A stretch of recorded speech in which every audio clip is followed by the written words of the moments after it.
Welcome to Swagata's Way of Knowledge. আচ্ছা, আগের দিনে আমরা যেগুলো পড়েছি সেগুলো একটু ঝালিয়ে নিই। যেমন হচ্ছে 0° কোণ, এটাকে আমরা জানতাম কি না শূন্য কোণ। তারপরে পড়েছিলাম 90°, এটাকে পড়েছিলাম হচ্ছে সমকোণ। তারপর পড়েছিলাম 180°, যেটাকে জানতাম হচ্ছে সরল কোণ। আর 360°, সেটাকে আমরা পড়েছিলাম হচ্ছে পূর্ণ কোণ। তাহলে এই 4টি কোণ সম্পর্কে আমরা পড়েছিলাম, মনে আছে? এবারে আজকে পড়বো সেটা হচ্ছে প্রথম যেটা পড়বো সেটা হচ্ছে তির্যক কোণ। তির্যক কোণ কাকে বলছে না যে কোণগুলো 90° বা তার গুণিতক নয়, ভালো করে গুণিতক নয় তেমন কোণকে আমরা বলবো তির্যক কোণ। অর্থাৎ ধরো 90, 180, 270°, তাহলে এগুলো কি 9-এর গুণিতক? তাহলে এই কোণগুলো কিন্তু তির্যক কোণ নয়। কোণগুলো তির্যক কোণ? ধরো 100°, ঠিক আছে, তারপরে ধরো হচ্ছে 120°, এইগুলো 190-এর গুণিতক নয়, তাই এই সমস্ত কোণগুলো হচ্ছে তির্যক কোণ। তাহলে এই যেগুলো গুণিতক নয় সেটা হচ্ছে তির্যক কোণ, আর যেগুলো গুণিতক এগুলো তির্যক কোণ নয়, ঠিক আছে। এরপরে যেটা আসছে সেটা হচ্ছে সূক্ষ্ম কোণ। তাহলে এইটা মনে আছে, এগুলো আমরা আগের দিন পড়েছিলাম, আজকে এটা পড়ো, তো এই পার্টটা আমি পুছে দিচ্ছি, ঠিক আছে। তাহলে এর পরবর্তী পার্টটা আমাদের বুঝতে সুবিধা হবে। যেটা আসছে সেটা হচ্ছে সূক্ষ্ম কোণ। সূক্ষ্ম কোণ কাকে বলছে? সূক্ষ্ম কোণ বলছে যে কোণটা 90° অপেক্ষা কম। অর্থাৎ আমরা জানছি কি এটা হচ্ছে 90°, আগের দিন আমরা শিখেছিলাম, বা এক সমকোণ অপেক্ষা কম। তাহলে এ ও বি হচ্ছে এক সমকোণ, তাহলে এটা হচ্ছে 90°। 180, 90-এর থেকে কম যে কোনো কোণকে বলা হচ্ছে সূক্ষ্ম কোণ। তাহলে এখানে সূক্ষ্ম কোণ কোনটা? সূক্ষ্ম কোণ হচ্ছে কোণ সি ও বি। তাহলে এই অবধি সমস্ত কোণকে আমরা বলবো সূক্ষ্ম কোণ। অর্থাৎ 90-এর আগে মানে হচ্ছে 89 পর্যন্ত সমস্ত কোণকে আমরা বলতে পারি হচ্ছে সূক্ষ্ম কোণ। যেমন ধরো আমাদের হচ্ছে 89°, এটা হচ্ছে সূক্ষ্ম কোণ। আমরা 45°, এটাও সূক্ষ্ম কোণ। কিন্তু যে 90° পেরিয়ে যাবে তখন সেটাকে আমাকে সূক্ষ্ম কোণ বলবো না, তখন আমরা তাকে কি বলবো? তখন আমরা তাকে বলবো হচ্ছে স্থূল কোণ। স্থূল কোণ কাকে বলছে না যে কোণটা তোমার 90-এর থেকে বড়, অর্থাৎ যে কোণটা হচ্ছে 90-এর থেকে বড় হবে কিন্তু 180-র থেকে ছোট হচ্ছে, তাহলে সেই সমস্ত কোণকে বলা হচ্ছে স্থূল কোণ। যেমন ধরো এটা একটা সমকোণ আমি আঁকছি, তাহলে এ ও বি সি, এই সবসময় অ্যারো দেওয়াটা মাস্ট। তাহলে এ ও বি হচ্ছে 90°, আর বি ও সি হচ্ছে 180°। তাহলে এই 90° থেকে বড় হবে কিন্তু 180-র থেকে ছোট হবে। অর্থাৎ এই অঞ্চলে যে সমস্ত কোণগুলো তৈরি হবে সেটা এটা হতে পারে, এটা হতে পারে, এটা হতে পারে, ঠিক আছে। তাহলে এই সমস্ত কোণগুলো যেগুলো হবে হচ্ছে স্থূল কোণ। তাহলে যে কোণের মান 90°-র থেকে বড় কিন্তু 180-র থেকে ছোট তাকে বলা হচ্ছে স্থূল কোণ। যেমন আমরা উদাহরণ দিই, ধরো 91° থেকে শুরু হলো এবং 180 মানে হচ্ছে 179° পর্যন্ত, এই রেঞ্জে সমস্ত কোণগুলো হচ্ছে স্থূল কোণ। তাহলে সূক্ষ্ম কোণ কোনটা হবে? সূক্ষ্ম কোণ হচ্ছে 0 থেকে 89°, এই রেঞ্জের মধ্যে যে সমস্ত কোণ থাকবে সেটা হচ্ছে সূক্ষ্ম কোণ। স্থূল কোণ হচ্ছে 91 থেকে 179 পর্যন্ত সমস্ত কোণ হচ্ছে স্থূল কোণ। কিন্তু যে এটা 180 হয়ে যাবে তখন আমরা তাকে কি কোণ বলবো? আমরা তখন বলবো হচ্ছে সরল কোণ, ঠিক আছে। এরপর যেটা আসবে সেটা হচ্ছে প্রবৃদ্ধ কোণ। প্রবৃদ্ধ কোণ কাকে বলছে না যে কোণটা 180°-র থেকে বড় হবে কিন্তু 360°-র থেকে ছোট হবে।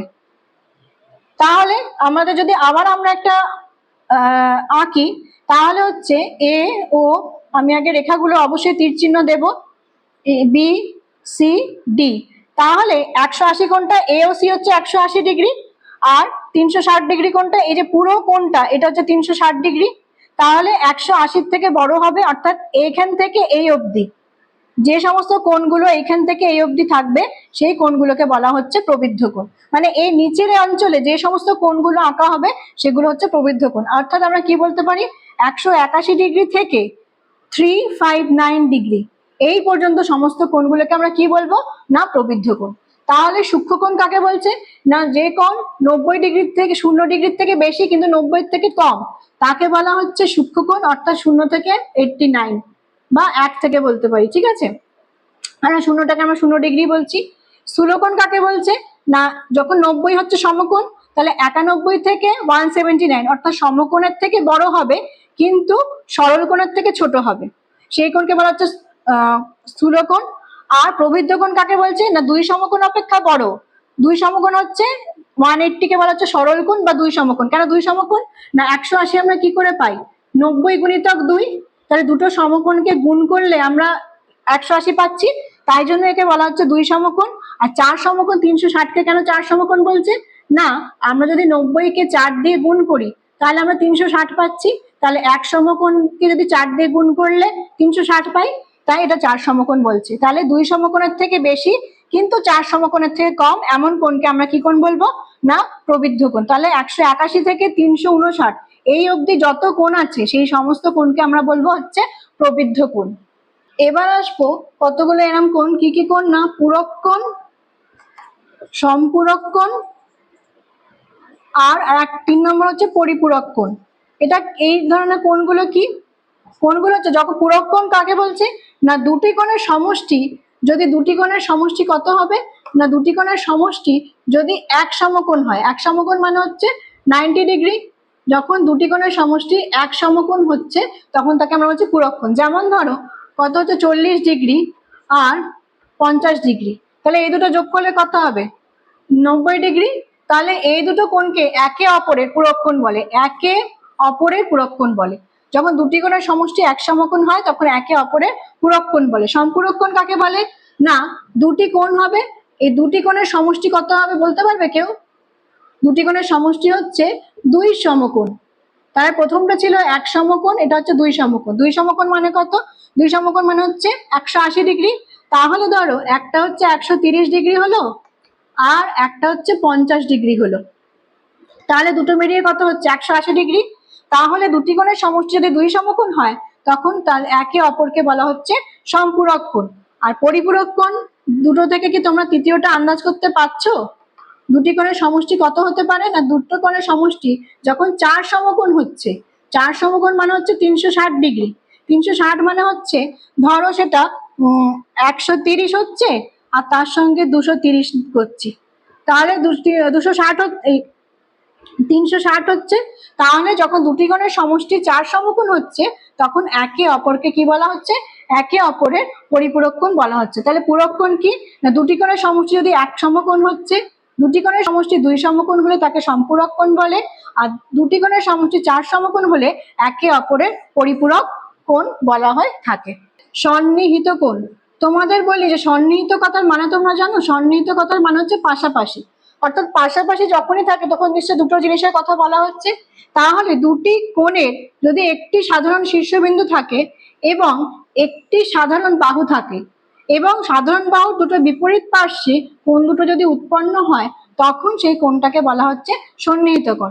অর্থাৎ ধরো আমরা যদি এখানে নাম দিই যে তাহলে কোণ BOA আর কোণ COB, এদের কি হচ্ছে এদের শীর্ষবিন্দু কোণটা O, যেটা দুজনের ক্ষেত্রেই এক, আর কি সাধারণ বাহু কোণটা সাধারণ বাহু হচ্ছে OB। তাহলে এই OBটা হচ্ছে এই কোণটাতেও আছে আবার এই কোণটাতেও আছে, তাহলে OB হচ্ছে কি সাধারণ বাহু। তাহলে যখনই দুটি কোণের একটি শীর্ষবিন্দু থাকবে, একটি সাধারণ বাহু থাকবে এবং সাধারণ বাহুর দুটি বিপরীত দিকে দুটি কোণ অবস্থান করবে তখন সেই কোণ দুটিকে বলা হচ্ছে একে অপরের সন্নিহিত কোণ। এখানে BOA আর COB হচ্ছে এরা একে অপরের সন্নিহিত কোণ। ঠিক আছে, এরপরে যেটা আসছে সেটা হচ্ছে কি কোণ? এরপর হচ্ছে বিপ্রতীপ কোণ। বিপ্রতীপ কোণ কাকে বলে না বিপ্রতীপ কোণ। বিপ্রতীপ কোণ কি যখন দুটো রেখাংশ পরস্পরকে একটি সাধারণ বিন্দুতে ছেদ করছে তখন ছেদ বিন্দুতে অর্থাৎ ধরো AOB আর COD, তাহলে কোন দুটো রেখা হচ্ছে AB রেখা আর CD রেখা, এরা দুজনে কি করছে এরা দুজন পরস্পরকে O বিন্দুতে ছেদ করছে। তাহলে O বিন্দুতে ছেদ করলে যে ছেদ বিন্দুটা ও হচ্ছে ছেদ বিন্দু, আগেই বলেছিলাম এটাকে বলা হচ্ছে ছেদ বিন্দু বলে। ছেদ বিন্দুতে যে চারটি কোণ উৎপন্ন হয়, তাহলে এখানে কি কি কোণ উৎপন্ন হচ্ছে কোন কোণ উৎপন্ন হচ্ছে কোণ AOC, কোণ COB,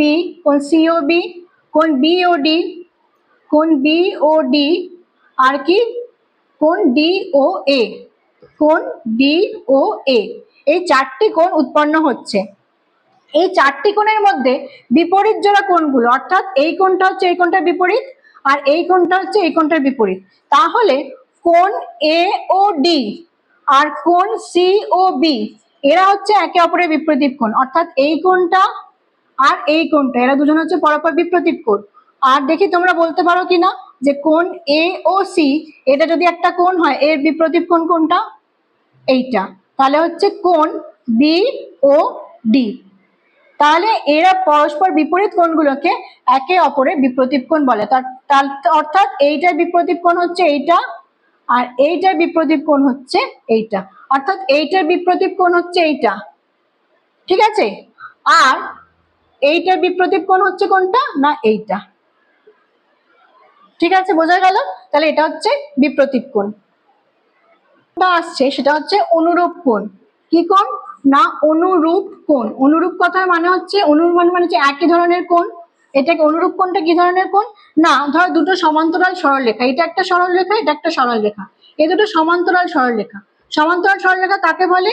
না যখন দুটো সরলরেখা একই সমতলে অবস্থান করে এবং দুজনকে উভয় দিকে যথেচ্ছা বাড়িয়ে দিলেও তখনই পরস্পরের সঙ্গে মিলিত হয় না, তখন এরকম সরলরেখাকে কি বলা হচ্ছে? সমান্তরাল সরলরেখা। অর্থাৎ এ বি আর সিডি কে আমরা দুদিকে যতই বাড়িয়ে দিই না কেন, দুজনে কিন্তু কখনোই পরস্পরের সঙ্গে মিলিত হবে না, তাই হচ্ছে না সমান্তরাল সরলরেখা। এবং দুটি সমান্তরাল সরলরেখা যদি একটা রেখা ছেদ করে, কোন রেখাটা ছেদ করছে? না ধরো ই এফ, এই রেখাটা ছেদ করলো, তাহলে এ বি আর সিডি দুটো সমান্তরাল সরলরেখা, ই এফ ছেদ করলো। ইএফ টাকে কি বলা হচ্ছে? বলা হচ্ছে ছেদক। ইএফটাকে কি বলা হচ্ছে? যে রেখাটা ছেদ করছে তাকে বলা হচ্ছে ছেদক। এটা কি হচ্ছে? না ছেদকের একই পার্শ্বে, ছেদকের কি হচ্ছে? একই পার্শ্বে, এটা ছেদকটা এটা একই পার্শ্বে যখন দুটি রেখার উপর দুটি কোণ উৎপন্ন হয় তখন তাকে বলা হচ্ছে অনুরূপ কোণ। অর্থাৎ এই রেখাটা আর এই ছেদকটা, আর এই রেখাটা আর এই ছেদক, এই দুটোর একই পার্শ্বে যে কোণ দুটো উৎপন্ন হচ্ছে তখন তাকে বলা হচ্ছে অনুরূপ কোণ। যেমন ই ও এ আর কোণ, এটাতে একটা নাম দিতে হবে পি, তাহলে ই ও এ আর কোণ হচ্ছে ও O P C, O P C, ঠিক আছে? যখন এদেরকে বলা হচ্ছে কি কোণ? এদেরকে বলা হচ্ছে অনুরূপ কোণ। অর্থাৎ দুটো সমান্তরাল সরলরেখা তা যদি একটি ছেদক দ্বারা ছেদিত হয়, তখন ছেদকের একই পার্শ্বে যে দুটি কোণ উৎপন্ন হবে, ছেদকের একই পার্শ্বে কিন্তু দুটি রেখার উপরে যে কোণ উৎপন্ন হবে তখন তাকে বলা হচ্ছে অনুরূপ কোণ। অর্থাৎ এখানে হচ্ছে এই ও এ আর ও পি সি, এইটা হচ্ছে কি কোণ? এটা হচ্ছে অনুরূপ কোণ, একে অপরের অনুরূপ কোণ, ঠিক আছে? এবার তোমরা নিজেরা বার করতে পারবে, এটা তোমাদের হোমওয়ার্ক দেওয়া থাকলো, যে বাকি কোণগুলো অনুরূপ কোণ হতে পারে সেটা তোমরা নিজেরা বার করে দেখবে। আমি তো একটা বুঝিয়ে দিলাম, এবার বাকিগুলো তোমরা নিজে দেখো যে কোনটা কোনটা অনুরূপ কোণ হতে পারে। এবার যেটা আসবো সেটা হচ্ছে একান্তর কোণ। একান্তর কোণ কাকে বলছে?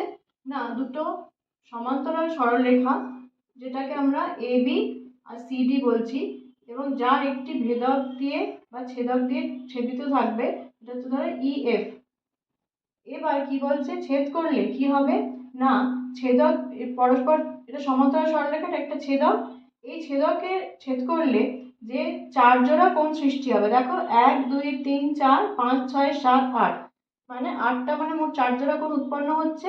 এবার এই 4 জোড়া কোণে বিপরীত দুটি ভিন্ন শীর্ষবিন্দু বিশিষ্ট, দেখো এই কোণে এইটা হচ্ছে শীর্ষবিন্দু, আবার এই চারটে কোণে হচ্ছে এইটা শীর্ষবিন্দু, একটা হচ্ছে পি একটা হচ্ছে কিউ, তাহলে ভিন্ন শীর্ষবিন্দু বিশিষ্ট বিপরীত কোণকে বা বিপরীত জোড়া কোণকে একে অপরের একান্তর কোণ বলে। তাহলে যদি আমি ধরছি এই কোণটা, তাহলে এই কোণটার বিপরীত দিক কোণটা হচ্ছে, না এটা হচ্ছে বাঁ দিকে আছে আর উপরের ছেদকের আছে, তাহলে নিচের ছেদকের ডান দিকে হবে, ডান দিকে বলতে এইখানে, এটা উপরে আছে তাহলে এটা নিচে হবে, তার মানে হচ্ছে এই জায়গাটাতে হবে। তাহলে আমরা কি বলতে পারি? কোণ ই পি এ এর একান্তর কোণ কোনটা হবে? না কোণ ডি কিউ এফ, এটা হচ্ছে একান্তর কোণ। আবার ধরো আমরা যদি এই কোণটাকে দেখি, এইটা হচ্ছে ছেদকের ডান দিকে আছে, তাহলে বিপরীত দিকে কোনটা হবে? তাহলে এইটা ভিন্ন শীর্ষবিন্দু কোনটা হবে? এই কিউটা। তাহলে কিউ এর বাঁ দিকে হবে, এটা ওপরে আছে তাহলে এটা নিচে হবে, মানে হচ্ছে এই কোণটা একান্তর কোণ হবে। তাহলে যদি আমরা দেখি ই পি বি এই কোণটা হয়, তার একান্তর কোণ কোনটা হবে না সি কিউ এফ। তার মানে দুটো পরস্পরচ্ছেদী পরস্পর সমান্তরাল সরলরেখা যদি একটা ছেদক থাকে, ছেদকটা যদি দুটো শীর্ষবিন্দু বিশিষ্ট চার জোড়া কোণ উৎপন্ন করবে এবং কোণটাকে একান্তর কোণ করবে না ভিন্ন শীর্ষবিন্দু বিশিষ্ট বিপরীত দিকে যে একজোড়া কোণ উৎপন্ন হবে তাকে বলা হচ্ছে একান্তর কোণ। তাহলে বাকি যে কোণগুলো ধরো এটার একান্তর কোণ কোনটা হবে আর এইটার একান্তর কোণ কোনটা হবে সেটা তোমরা আশা করছি নিজেরাই করে নিতে পারবে। তাহলে আমরা কোণেতে কি কি শিখলাম না, কোণে শিখলাম যে কোণ কাকে বলে, শূন্যকোণ, সরল কোণ, সমকোণ, পূর্ণকোণ, পূরক কোণ, সম্পূরক কোণ, পরিপূরক কোণ, একান্তর কোণ, বিপ্রতীপ কোণ, আর হচ্ছে তোমার সন্নিহিত কোণ, আর এগুলো শিখেছি। ঠিক আছে, তাহলে এগুলো তোমাদের থাকলো। আর যদি তোমাদের এর মধ্যে কোনো ডাউট হয় বা কোনো অসুবিধা থাকে অবশ্যই আমাকে আমার ইমেল আইডিতে ইমেল করো বা কমেন্টস করে জানিও। ভালো থেকো। আজকের ভিডিওটা এখানেই শেষ করলাম। পরবর্তী কোনো ভিডিওতে তোমাদের সঙ্গে আমার অবশ্যই দেখা হবে। ভালো থেকো, tata. Thanks for watching. Don't forget to like, share and subscribe.